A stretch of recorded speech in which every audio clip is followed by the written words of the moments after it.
Olá, pessoal! Estamos aqui para mais um bate-papo para vocês conhecerem nos bastidores da instrumentação. É um projeto que vai mostrar como que a instrumentação chegou aqui no Brasil e os protagonistas dessa história. E hoje, eu sempre tenho alguém especial, mas é que hoje eu tenho um carinho muito especial por essa pessoa que eu vou bater papo com ele. Foi o meu chefe na instrumentação e automação, e eu vou falar para vocês, sem querer puxar saco, de todas as pessoas que trabalharam com ele, todos elogiam ele 100%. É um profissional fantástico, inteligentíssimo, e eu tenho certeza que ele vai ter muito para informar aqui para nós, né? Para adicionar aqui para nós. Bem, eu não vou esticar muito o assunto, não. Eu vou convidar o meu amigo Mário Sérgio Curcioli. Quem é o Mário Sérgio Curcioli? Conta para mim. Fala aí, Reginaldo, muito obrigado, primeiramente, aí, pelas suas palavras generosas aí. Não sei se eu mereço, mas muito obrigado. Tá? Então, eu sou o Mário Sérgio Corcioli, mas no ambiente profissional, sou conhecido normalmente como Corcioli. Né? Isso. Eu sou casado e trabalhei minha formação é engenharia elétrica. Eu me formei em engenharia elétrica e com especialização na área de sistemas elétricos de potência. E jamais pensei trabalhar com instrumentação. Aliás, na época, eu me formei, eu entrei em 1972, sou formado pela Escola de Engenharia de São Carlos, da USP, e me formei em 76. E naquela época, o assunto de instrumentação nem sequer era abordado nos cursos de graduação de engenharia. Normalmente eram abordados apenas nas indústrias, né, onde havia essa atividade. Mas já se começava a falar um pouquinho de automação. Quando eu estava terminando, né, o quinto ano, já se falava um pouquinho de automação, porque foi exatamente na época do boom da indústria petroquímica, quando eu estava me formando. E como eu era assessor eu era assistente de um professor rumeno que dava consultoria, né, para todas as grandes empresas as concessionárias de engenharia, né, de energia elétrica do país, né, tipo na época CESP, Furnas, Coelba, e CEPEL, e esse professor, ele era professor da cadeira de sistemas de potência da USP, e também era chefe do departamento de engenharia elétrica. Eu era assistente dele, ajudava em alguns trabalhos, né? E como por esse fato, eu tinha assim, um potencial muito grande de empregos quando eu me formei para trabalhar, né, nessa área de sistemas de potência. Inclusive, também, ele queria até que eu permanecesse na USP, né, para seguir a carreira, né, como fazer mestrado, doutorado e, inclusive, ser contratado, né, como professor em tempo integral, enquanto fazia, né, os cursos de mestrado e doutorado. Mas a minha escola, a minha escola ela foi uma das sedes do exame da Petrobras, que era um exame, o emprego Petrobras na época era o melhor emprego que existia no Brasil e era um dos mais cobiçados. E o concurso era um concurso para ingresso, era um concurso bastante pesado. Eram poucas vagas, né? E era normalmente um concurso nacional para engenheiros formados até 33 anos e engenheiros que estavam se formando na época. E minha escola foi uma das sedes do exame. E esse exame ocorreu exatamente quando eu estava terminando, né, o quinto ano da escola de engenharia. Foi até no dia em que minha república ia fazer uma festa de despedida, né? E eu fui fazer o exame. Vou fazer, já que vai ser aqui, vou fazer o exame. E fiz o exame. E Acabei passando no exame. Eram poucas Legal. vagas, né? Era uma quantidade pequena de vagas. Eu fiz para a opção de sistemas elétricos industriais, né? Eu poderia optar por várias especializações para poder ingressar na Petrobras. Tinha a área para engenharia elétrica. Você tinha o curso chamado CENEL, que era o curso de engenharia elétrica e eletrônica, onde ele tinha duas especialidades, né? Ele tinha a área de instrumentação, né? E tinha a área de sistemas elétricos industriais. Como eu nunca pensei em trabalhar com instrumentação, eu optei pela área em que eu havia me especializado dentro do curso de graduação, que foi a área de sistemas de potência. E acabei, né? Eu não, a princípio, fiquei na dúvida se eu ia aceitar, né? Assinar o contrato com a Petrobras, mas depois que eu vi o currículo, né? Do curso que eu teria que fazer, assim que eu assinasse o contrato, eu iria fazer um curso de quase um ano, tempo integral, um programa, uma grade assim que, nossa, era uma grade que complementava de forma assim super valiosa, né, a minha formação, né, universitária. Era um curso de pós-graduação praticamente, né, de quase um ano. E eu acredito que se eu tivesse que adquirir a experiência que eu iria pegar nesse curso, trabalhando, ia demorar muitos anos, ainda se eu tivesse a chance de trabalhar exatamente na área técnica em que eu havia me formado. Certo. Então, eu resolvi aceitar e fiz o curso. Assinei o contrato com a Petrobras, fui para o Rio de Janeiro. Isso foi em 1977, comecei em fevereiro de 1977. E aí fiz o curso, né? Esse curso. Fui aprovado, porque o curso tinha uma cláusula, né? Eram 25 engenheiros, né? Tinha lá de várias escolas, tinha o pessoal do ITA, do IME, da Poli, da PUC, de Minas Gerais, ou seja, tinha gente de várias partes do Brasil aí. E esse curso ele tinha 3 fases e eu assinei o contrato, né, por tempo indeterminado com a Petrobras, como engenheiro, e se eu fosse reprovado em qualquer uma das 3 fases, eu teria meu contrato automaticamente rescindido por justa causa, mas se eu passasse nas 3 fases, eu teria que ficar pelo menos 2 anos para compensar o investimento que ela fez, a menos que eu pagasse uma multa rescisória, né? Aí eu fiz o curso, passei nas 3 fases, e quando eu terminei a terceira fase, eu escolhi para trabalhar numa área de uma divisão de projetos que ficava no edifício sede da Petrobras, lá na Avenida Chile, no prédio da sede da Petrobras. Só que como era a minha escolha foi para uma área de projetos, obrigatoriamente era uma das regras do curso, né, que eu teria que passar um ano antes trabalhando numa unidade operacional, trabalhando no campo, para pegar um pouco de cancha de campo. E Certo. aí me mandaram para a FRONAP, Frota Nacional de Petroleiros. Falei, meu Deus do céu, o que eu vou fazer aqui, né? Frota Nacional de Petroleiros. Eu teria que ficar um ano na FRONAP e depois retornar para a sede, para a divisão lá de projetos que eu havia escolhido. Aí cheguei na FRONAP, todo assustado. Aí, quando me apresentaram ali essa unidade operacional da Petrobras, me mostraram lá que na época ela tinha aproximadamente 70 navios petroleiros, e eram navios, assim, o navio praticamente é uma indústria, uma mini indústria, né, com tudo que uma indústria tem dentro dele. E eram navios já, né, tinha uma boa parte dos navios já bastante automatizados, lá já se falava em automação, né, eles eram bastante instrumentados e já bastante automatizados. Isso na década de 70.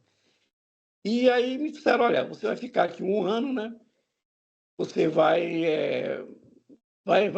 fazer um estágio aqui de um ano na área elétrica, mas também na área de instrumentação e automação. Eu não conhecia nada dessa área de instrumentação e automação, falei, vamos lá, né? Aí comecei a acompanhar os serviços, né? Aí me deram algumas tarefas, né? E aí o pessoal gostou muito assim, do meu trabalho, né? e eu tinha assim, uma facilidade muito grande de convivência com o pessoal ali da, do chão de fábrica ali, né? Ah, Então, isso é marca registrada sua, com certeza. a minha formação, quer dizer, eu vim de uma família humilde, meu pai era carpinteiro, né? E eu tive, né, apesar de eu ter estudado numa escola na USP, que era pública, né? Eu tive sempre muita dificuldade financeira, né? E para poder entrar na escola, né? Eu não tinha, eu vinha fazer escola pública, que era de baixa qualidade, ia para poder entrar na USP, ia competir com gente que fazia cursinhos lá em São Paulo, né? O Objetivo, Universitário, o Ângulo, né? Que naquela época não tinha nem franquias, só tinham eles mesmo, né? Então era meio complicado. E eu tinha que trabalhar durante o dia para poder estudar à noite, mas né, tinha posto na minha cabeça, e isso desde pequeno, que a minha intenção era sempre entrar na Escola de Engenharia de São Carlos. Eu tinha assim, uma informação muito boa da escola, né? E era meu sonho entrar lá. E esse sonho, eu falei, eu não vou abdicar dele, seja qual for.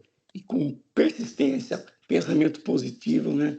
E com muita estafa mental, eu passei na primeira vez que eu fiz o vestibular, que também era o único dinheiro que eu tinha para fazer a inscrição, era a inscrição lá no vestibular da USP. Eu não tinha dinheiro para fazer inscrição em qualquer outro vestibular. Ou é esse ou é esse, É né? esse, Não sem tinha, escolha. não tinha escolha, né? E aí passei, fui bem colocado, né? Então, toda essa dificuldade, né? Cheguei até, durante a época de escola, cheguei até desmaiar por, assim, de anemia, porque não tinha dinheiro. Às vezes eu não pagava a universidade, mas também não tinha muito dinheiro nem para comer direito, né?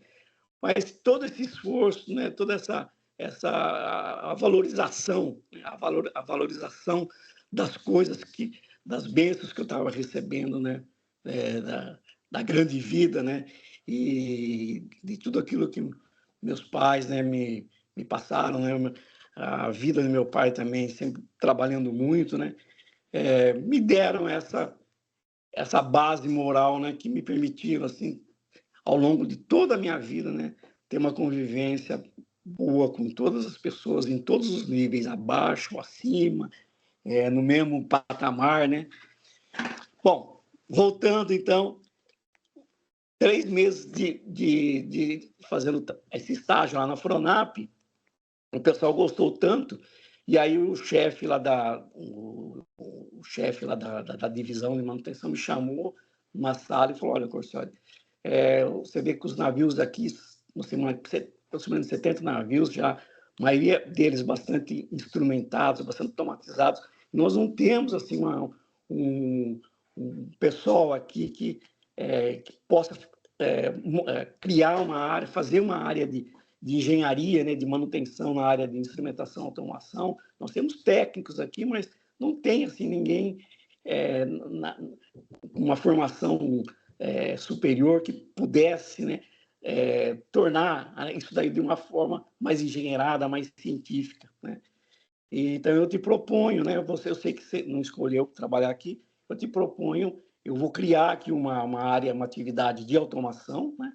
Vou te dar uma chefia interina e você vai criar, né, uma equipe para desenvolver esse trabalho, né? Eu vou te dar todos os cursos que você precisa, né, nessa área de instrumentação e automação, né? Tudo que tiver disponível aí no mercado, eu vou te oferecer, você vai fazer e vai criar uma equipe.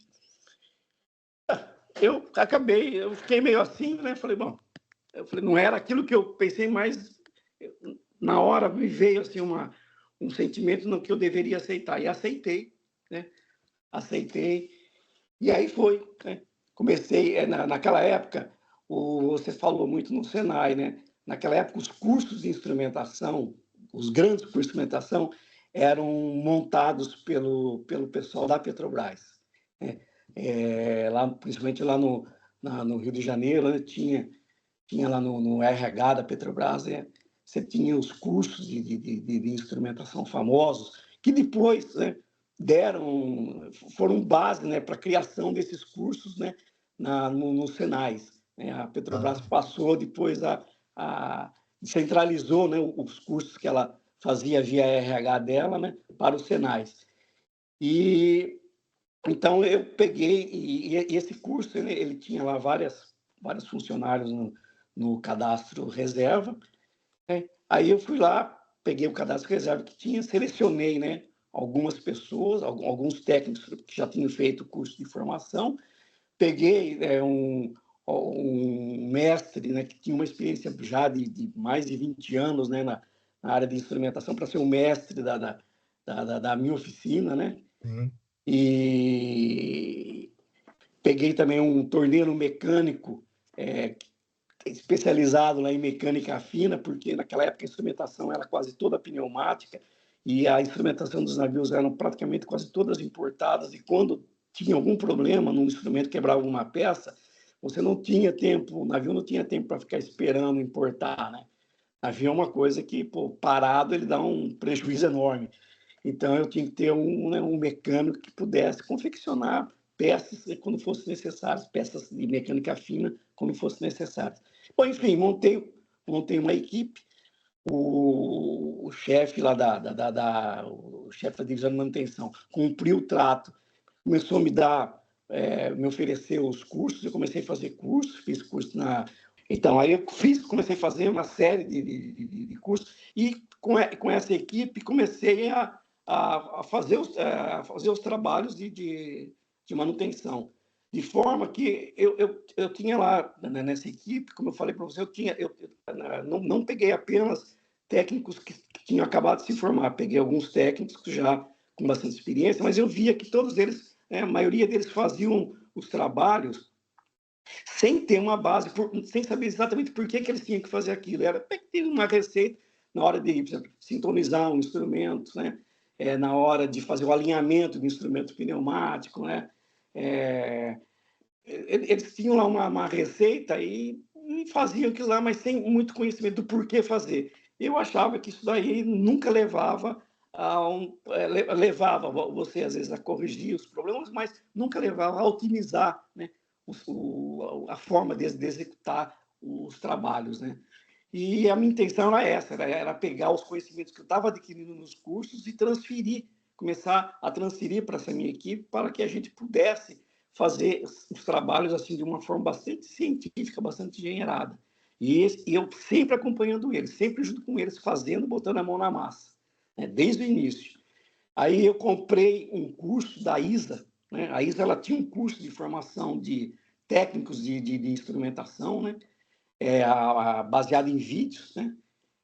Comprei esse curso completo. Aí montei uma sala de aulas na oficina e passei a ministrar. O curso era até em inglês, mas eu usava os vídeos, né, e ministrava, ajudando a aprimorar a formação dos técnicos. E assim a gente conseguiu, né, começamos a fazer grandes trabalhos e receber, né, o respeito, né, de todo o pessoal, né, que operavam os navios, né, os maquinistas, os chefes de máquina, né, os comandantes e tudo mais.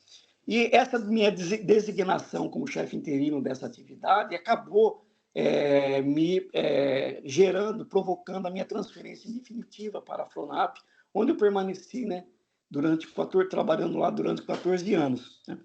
E nessa época eu fiz, né, grandes trabalhos, né? A gente, além de fazer, de eu acompanhar, assim, de eu estar sempre junto da minha equipe para poder fazer os trabalhos, né, a bordo dos navios, também a gente participava, né, de reuniões da comunidade de instrumentação. Naquela época eram muito famosos os GRINSTs, né, que eram os grupos de instrumentação da ISA, né? E E lembro bem. eram reuniões mensais, né? Cada mês era numa indústria, né? E a gente participava de todos eles, levando nossas experiências, pegando as experiências dos colegas, né, de outras indústrias, né? E assim a gente foi, né? A gente foi levando esse trabalho. E, além disso, né, como a maioria da instrumentação era pneumática, né, e eram importadas, né, tinha lá Foxboro, tinha Baby Meters, né, então, assim, basicamente, vinha tudo de fora, porque os navios, né, uma boa parte dos navios eram construídos no exterior, e aqueles que eram construídos em estaleiras nacionais eram estaleiros que, de origem ou japonesa ou europeia, né, que traziam também instrumentação de fora. Né? E aconteceu, essa instrumentação pneumática importada, né, de repente elas começaram a ficar difícil, mesmo de serem importadas, apesar da Foronap, né, pela característica da atividade dela, ela ter facilidades de importação, né, os navios, às vezes o navio de longo curso ia lá, por exemplo, no Japão, ou ia para um porto lá na Europa, né, e ele podia pegar lá, né, comprar lá os equipamentos que precisava, mas mesmo assim ficava difícil, às vezes alguns instrumentos já começaram a ficar fora de linha, né? E aí o que aconteceu? Eu comecei a desenvolver junto com alguns fabricantes de instrumentação pneumática nacional que estavam na época tendo algum destaque aqui no Brasil, tipo, por exemplo, a Ecar do Brasil, que era um fabricante alemão, fabricava os instrumentos pneumáticos de primeira linha.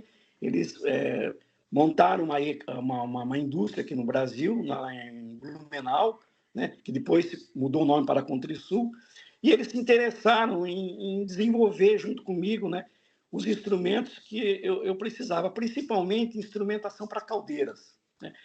Caldeira era um equipamento, né, que é uma base assim, era fundamental para os navios. Né? Primeiramente, nós tínhamos navios de propulsão, a turbina a vapor, então a caldeira, sem caldeira o navio não navegava. E eram caldeiras enormes, né? Para poder produzir, né, vapor para as turbinas, eram turbinas de 80 mil HPs, né? E quando o navio não tinha propulsão a turbina a vapor, era propulsão a motor, né? Motor combustível, as caldeiras tinham um papel preponderante porque você tinha lá turbogeradores, tinha geração de energia com turbogeradores, nós tínhamos as bombas, né, que operavam a descarga dos navios eram também acionadas a turbinas a vapor, você tinha sistemas de aquecimento, aquecimento de cargas, né, aqueles traços, né, de vapor para poder aquecimento de cargas, ou seja, o vapor era fundamental para a vida do navio. Sem vapor, o navio não tinha vida. E, então, manter as caldeiras operando bem, né, era essencial. E aí essa empresa, a Ecar, né, a Ecar, ela se interessou em desenvolver comigo, né, alguns instrumentos, né, para caldeiras, principalmente instrumentos que faziam, eram os famosos computadores pneumáticos, né, que somava, subtraía, extraía raiz quadrada, multiplicava, né, somava e multiplicava por um ganho. E passamos até, então, a suprir essa necessidade de importação por instrumentos nacionais. Isso deu assim uma grande experiência, né, tanto assim para um conhecimento, né, dos instrumentos, né, como também para um jogo de cintura muito grande para poder resolver os problemas que nós tínhamos. Deixa eu fazer uma partezinho aí, só para você relembrar. Quando eu comecei a me interessar por caldeira, você me deu uma grande aula de caldeira, e me deu até uns documentos que você tinha. Isso, Nossa, exatamente. você não tem ideia como aquilo foi importante para que eu me especializasse um pouco com caldeiras. Eu não, Exatamente. eu não sei se você sabe, mas nós transformamos a caldeira da Lemoa, que era pneumática, em microprocessada. Certo. E a Isa me convidou para poder falar sobre esse projeto, já que tinha dado grande economia de água e de óleo, lá na Isa de Chicago, em 2002. E eu fui Perfeito. para lá e fiz uma palestra de 1 hora, mostrando tudo que eu tinha feito. E parte disso é de você, que me deu uma aula fantástica. Oh, obrigado.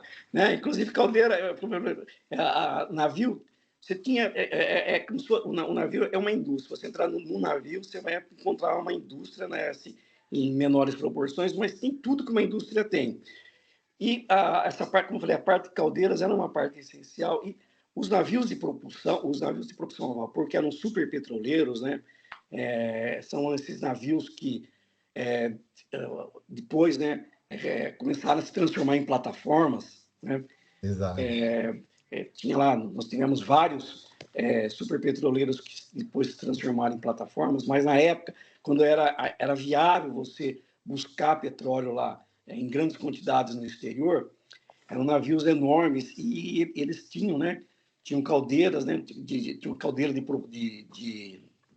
eram caldeiras para gerar vapor para turbinas de propulsão e trabalhavam com pressão elevada, super elevada, e o afinamento do controle dessa cadeira tem que ser preciso, porque qualquer variação você podia derrubar a turbina e o navio gerar um baita no acidente se ele estivesse passando numa região meio com alguns obstáculos ali, né? Inclusive na hora de atracação também, né? Que você exige muito. E, inclusive, as caldeiras, né, marítimas, né, os queimadores delas não são queimadores fixos. Você tem um queimador fixo, que é o base, e você tem outros queimadores que ficam entrando e saindo em função da carga, né? E a manutenção dessas caldeiras, desses navios, desses superpetroleiros, normalmente eram feitas, né, por técnicos, por engenheiros que vinham do exterior, né? Eram engenheiros que vinham lá do Japão, que vinham da Inglaterra, principalmente, né? Que tinha grandes engenheiros, né, especializados nessa área. Uma boa parte deles que oriundos da antiga Baby Meters, né? Eu acho que até tinha uma caldeira, não sei se é Barueri ou se era Barueri. Barueri, que Barueri, tinha uma a instrumentação instrumentação era da tudo Baby Beli. Meters, né? É isso, os transmissores de vazão e de nível era tudo Belimiter Company. Isso.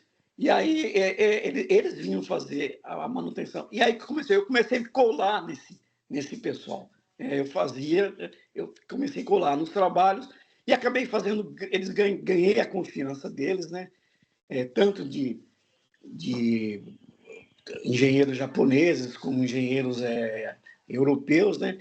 E eles começaram a me passar, né, uma série de informações e com isso, em pouco tempo, né, eu acabei e também fiz trabalhos com eles eu passei um tempo no exterior, né, trabalhando na reconstrução de um navio e também fazendo trabalhos em outros navios da Petrobras na Ásia. E eu trabalhei, né, fiquei um bom período trabalhando com esses engenheiros, assim, inclusive tinha um engenheiro japonês, o nome dele era Mr. Yutaki Yashimizu, que era um dos melhores engenheiros japoneses nessa área de instrumentação e especializada em controles de combustão de caldeiras, né? E eles foram meus professores, me passaram tudo que eles sabiam, eles me passaram. Em pouco tempo, nós deixamos de importar esse serviço e eu, juntamente com a minha equipe, passamos a suprir esses trabalhos, né? Então, isso foi muito importante.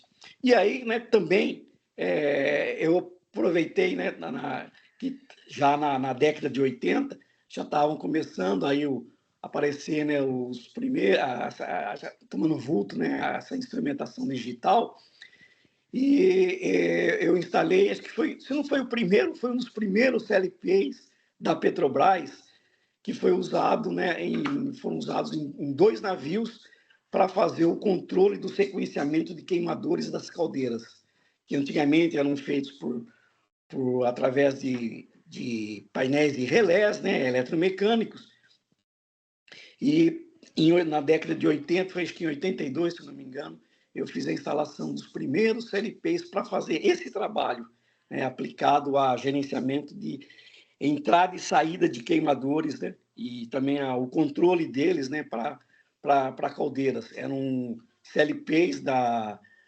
Texas, que depois foram comprados pela Siemens, né, e eles passaram a fazer parte da, da, da, da, da família 5TI da Siemens, né? Era um, pra você ter uma ideia, o programador, né, o programador desses LPs, eles eram tão grandes que você tinha que carregar eles, tinha que para transportar eles, tinha que carregá-los num carrinho desse de transportar malas, de tão Nossa, grande que era, né?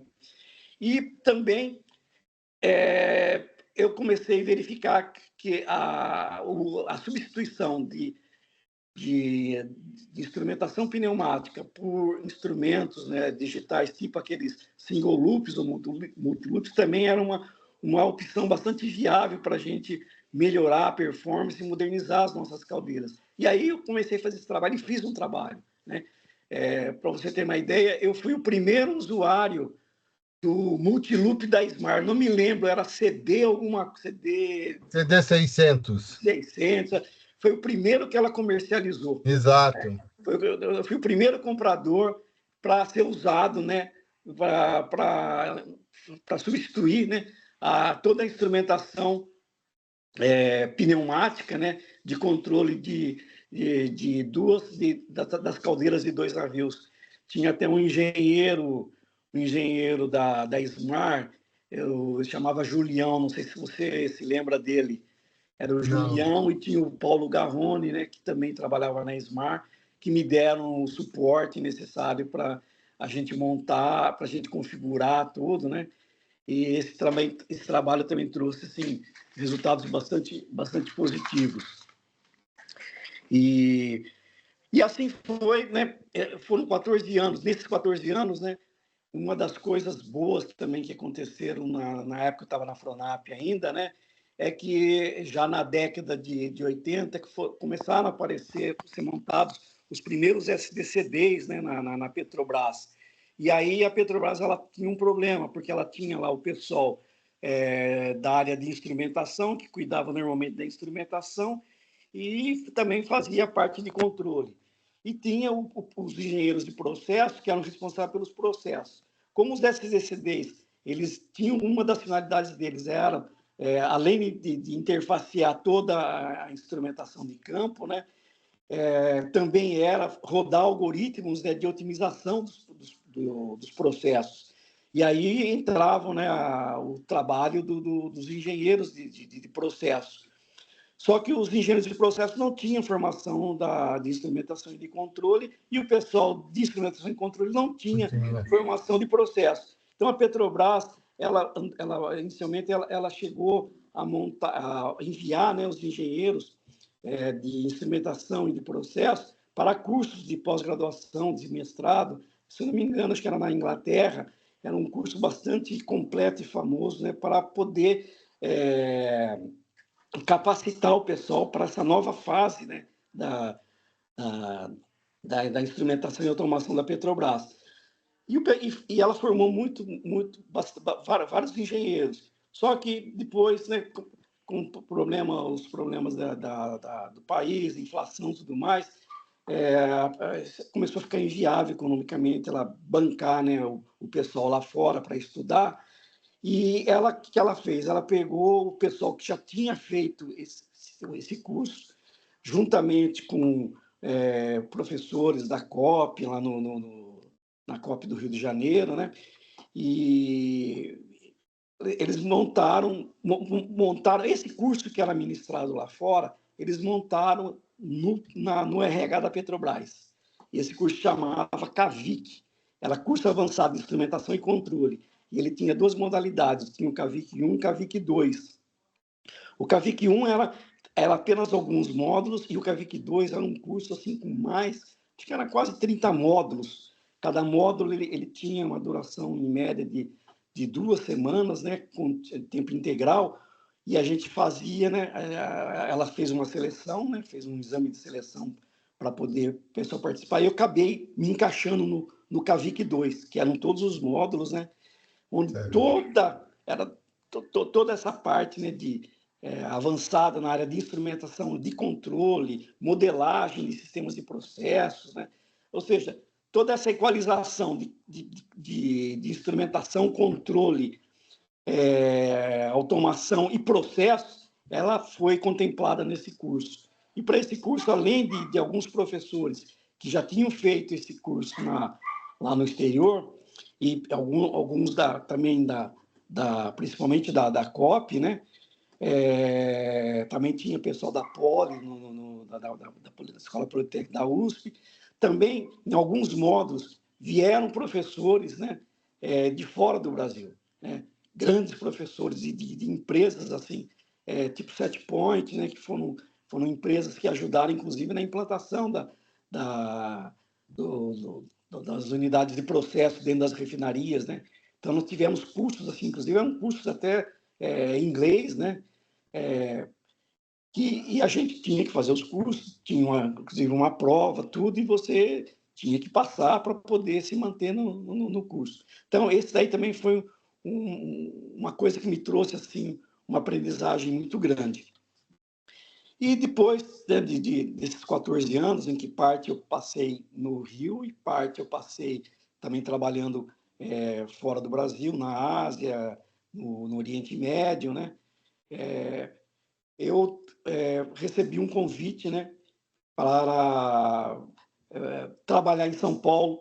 Estava sendo iniciado em São Paulo, na área de dutos e terminais, os sistemas os chamados sistemas escada, implantação de sistemas escada. Escada, exato. Na área de dutos e terminais. Esse programa já era um programa que já vinha sendo, o pessoal estava tentando implementar já desde a década de 70, né? Foi feito um projeto muito grande pela empresa Engevix, um projeto maravilhoso, né? Mas que o pessoal não estava com dificuldade de fazer a implantação desse projeto, né? Para que ele rodasse bem, tanto na parte de instrumentação, né? Que a área dos terminais era muito pobre em instrumentação. Os instrumentos, na maioria, eram instrumentos locais, né? Tipo manômetros, termômetros, né? Pressostatos, termostatos. Mas essa instrumentação normal de processo, já na época ainda era a instrumentação analógica, né, o 4 a 20 miliamperes, né, os terminais eram muito pobres, né, nesse aspecto, né. E esse projeto de GVIX, ele contemplava tanto você instrumentar os dutos e os terminais, como também instrumentá-los para que pudesse você rodar, né, fazer a implantação de um sistema SCADA, né, onde nós iríamos substituir aqueles painéis, grandes painéis, anunciadores de alarmes, né, que aqueles registradores, com penas que você se lembra bem, né, que tinham nas unidades, por uma plataforma baseada, né, em CLPs para fazer a interface com o processo e as estações de supervisão baseadas em computadores, né? Aqueles painéis verdes enormes, gente. Enormes. E aí me convidaram, porque como eu tinha uma experiência muito boa, né, muito grande nessa área de instrumentação, e como a Fronap, ela pertencia na época ao departamento de transporte, a Petrobras era dividida na época em quase, se não me engano, eram 5 departamentos de transporte, departamento de produção, departamento industrial, que era o refino, exploração e produção e comercial, né? E tinha alguns serviços jurídicos, serviços de engenharia, né? Que era o antigo CEGEM, né? E como a Fronap pertencia ao Detran e os dutos e terminais também eram do Detran, essa minha transferência era bastante facilitada. E aí eu resolvi aceitar e vim. E vim porque o pessoal tinha tentado, tinha alguns grupos que tinham tentado implantar o sistema SCADA em algumas unidades em alguns terminais da Petrobras, se não me engano, acho que foi na Bahia, se não me engano, tinha lá um software de supervisão que eles tentaram implantar, não me lembro agora o nome do sistema, mas não tiveram muito sucesso.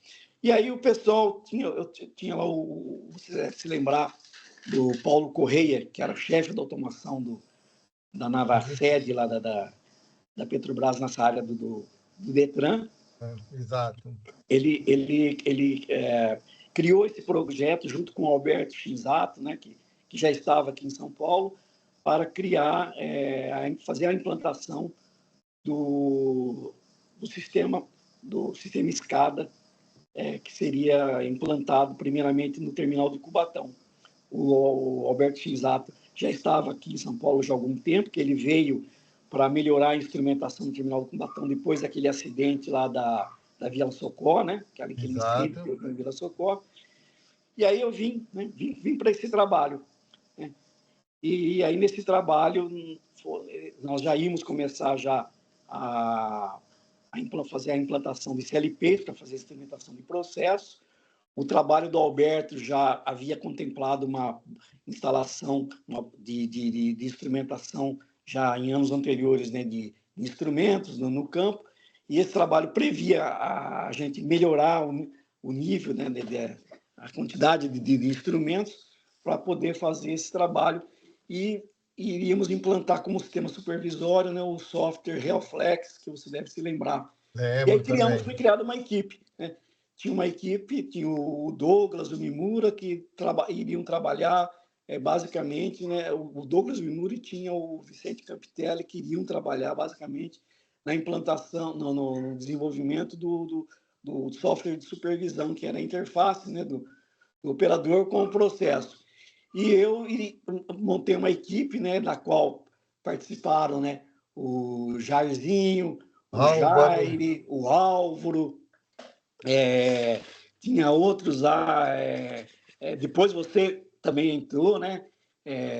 Você se integrou à equipe, mas tinha lá, nós tínhamos lá uma série de técnicos, né, que se integraram, e nós cuidávamos, né, da parte do campo, né, toda a instrumentação de campo, e também da interface, né, dessa instrumentação com o Realflex, que era feito nos CLPs, né?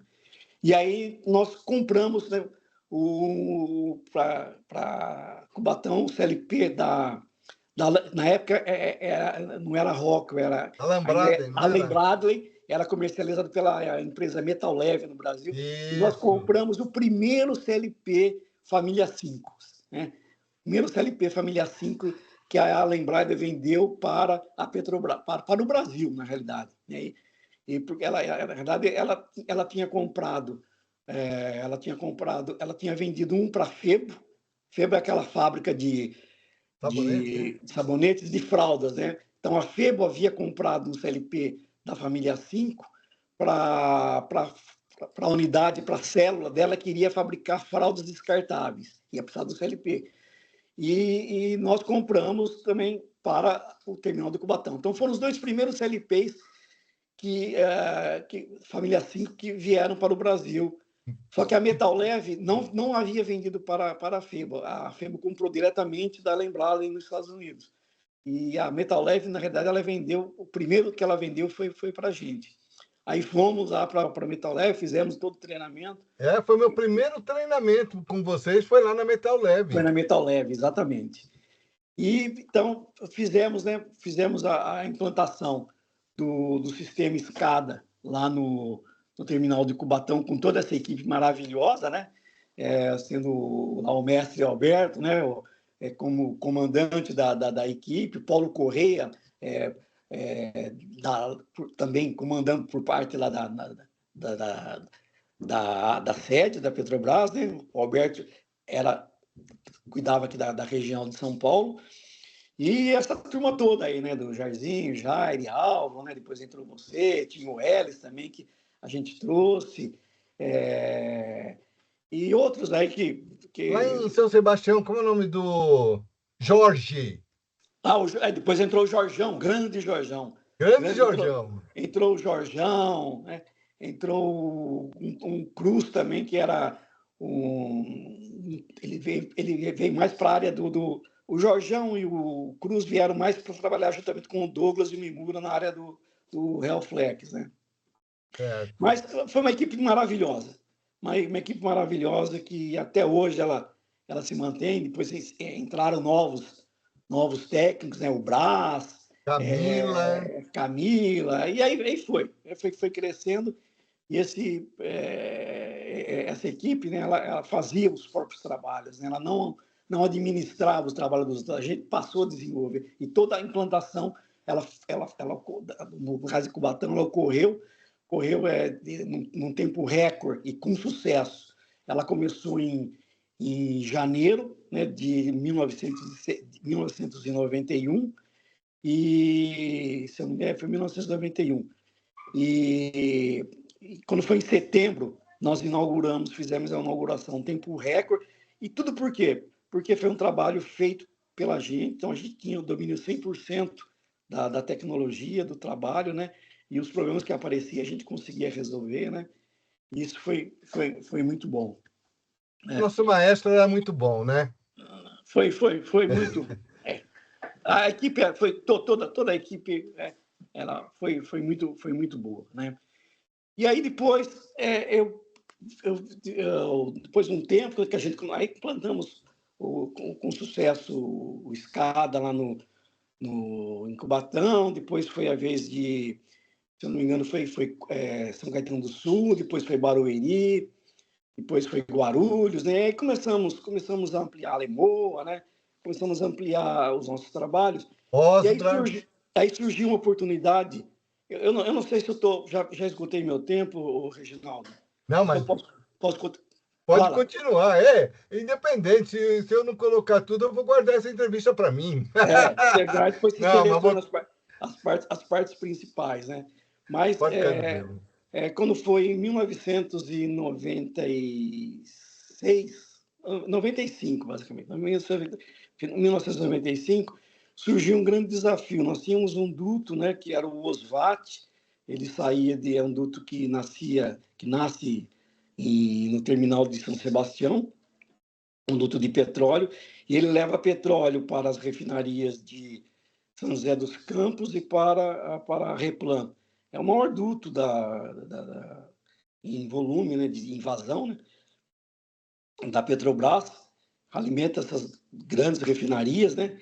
E ele tinha, desde a criação, operava sempre no vermelho, né? Porque ele tinha uma vazão nominal, né?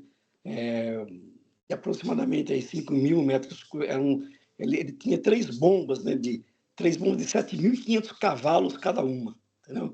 Me lembro bem. E bombas com vazão nominal de 3.600 metros cúbicos cada uma, né? E ele operava normalmente com duas bombas em paralelo, né? E era se esperado pelo menos ter uma vazão média aí de uns 5.000 metros cúbicos por hora para poder abastecer essas refinarias, né? Só que ele sempre operava com uma vazão bem menor. Por quê, né? Porque a instrumentação dele já era bastante capenga, tinha pouca instrumentação e ele tinha um problema muito sério, né? Essas bombas eram bombas enormes, eram bombas super sensíveis, principalmente à pressão, né, de sucção, porque à medida que você vai bombeando, vai baixando o nível, né, dos tanques dos quais as bombas estão aspirando, Vai e baixando a começa a pressão, né? comprometer, né, a pressão de sucção, e a bomba pode cavitar. E se controlar uma bomba dessa potência, com vazões elevadas, né, não é fácil, né? Você tinha que fazer um controle bem aprimorado, um controle multivariável, bem aprimorado, ter válvulas de controles assim, bem ajustadas, bem especificadas, né? E na criação desse sistema de bombeamento, né, foi implantado um sistema de automação maravilhoso, né? Foi baseado no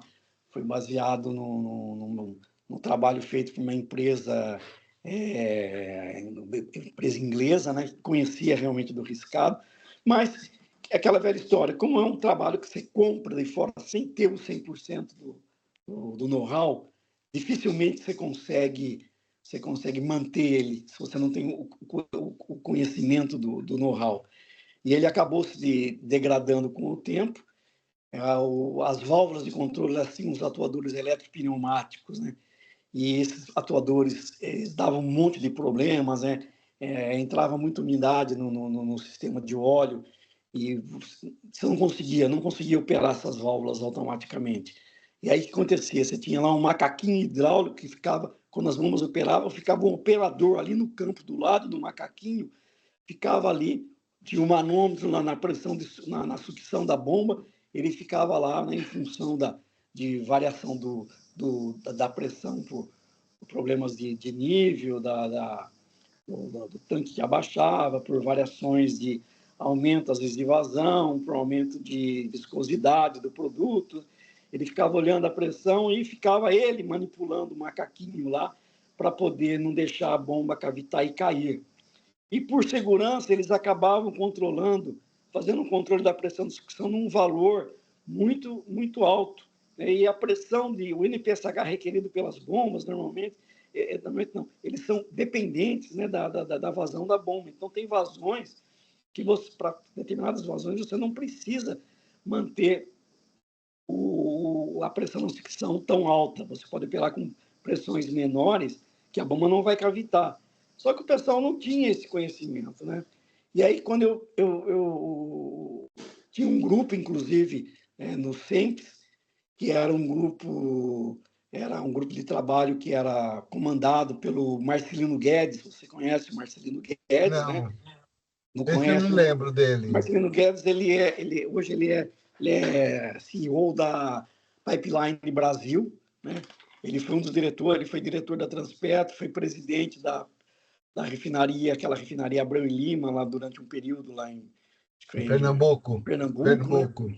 E é um dos grandes nomes, né, é um dos principais nomes na área dos terminais do Brasil. Ele está em atividade nessa empresa dele, Pipeline Brasil, promovendo cursos, é, premiações, incentivando desenvolvimentos, né, em escolas, né? Um trabalho maravilhoso.